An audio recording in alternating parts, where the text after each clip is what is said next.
The media will have you believe black wealth disappeared because it never really existed. But the truth is much harder to face.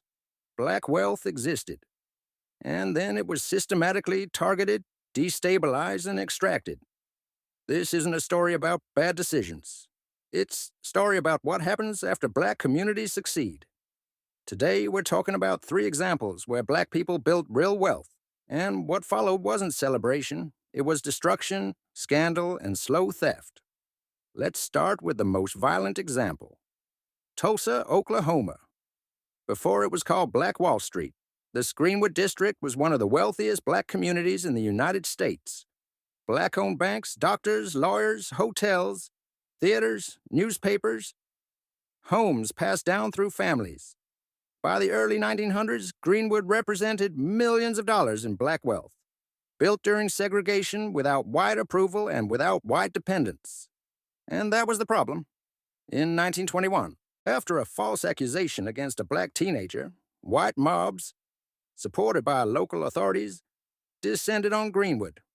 Over 2 days, the district was burned to the ground, homes destroyed, businesses looted, families displaced or killed.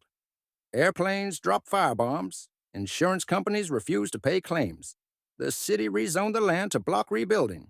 This wasn't a riot, it was an economic assassination. The wealth wasn't just destroyed, it was stolen.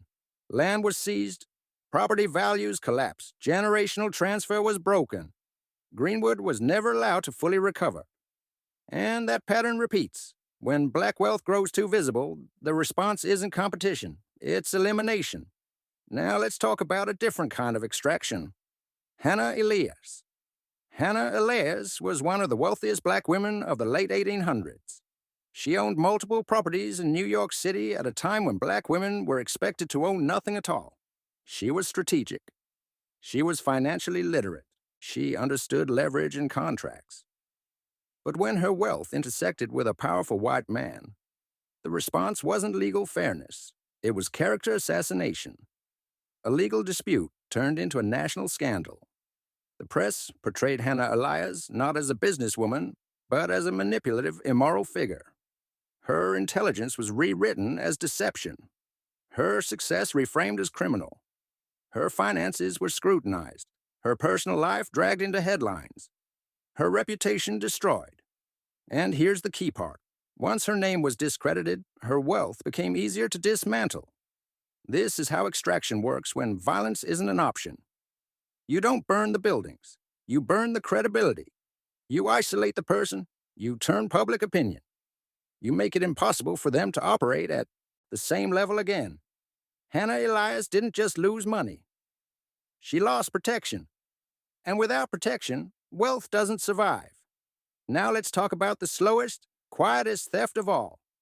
Abraham Lincoln Lewis. Lewis became Florida's first black millionaire through insurance, business leadership, and collective economics. He believed black people needed infrastructure, not just access. In 1935, he founded American Beach on Amelia Island. It wasn't a resort built for luxury. It was built for safety. Black families were being turned away from whites-only beaches. So Lewis created a place where black people could rest, gather, and own joy. And for decades, American Beach thrived. Doctors vacationed there. Teachers built traditions there. Artists gathered there. Families passed land through generations. But the theft didn't come with fire. It came with development. After desegregation, black-only spaces were no longer protected. White developers saw beachfront property, not cultural legacy. Highway projects cut through the land. Property taxes rose. Zoning laws changed. Developers made offers. Families couldn't afford to refuse or resist. Bit by bit, land was sold. Bit by bit, ownership fragmented. Bit by bit, black control disappeared. This is extraction through policy. No mobs, no headlines, just paperwork. American Beach wasn't destroyed overnight. It was dissolved. And today, what remains is memory, not ownership. So when people ask why black wealth doesn't last, this is the real answer. It's not lack of discipline, it's lack of protection. When black communities build wealth, the system responds in one of three ways: violence, scandal, or slow policy-based extraction. Tulsa shows us destruction. Hannah Elias shows us reputational sabotage. Abraham Lincoln Lewis shows us how progress becomes permission to take. And this is why telling these stories matters. Because the lie isn't that black people didn't build wealth. The lie is that it simply disappeared. It didn't disappear. It was taken. Understanding this doesn't keep us in the past. It prepares us for the future. Because wealth without protection is temporary. And visibility without strategy is dangerous. If you want more untold black history that explains not just what we built, but what was done to it, follow and stay connected. And share this with someone who's been told black people just didn't hold on to wealth, without ever being told why.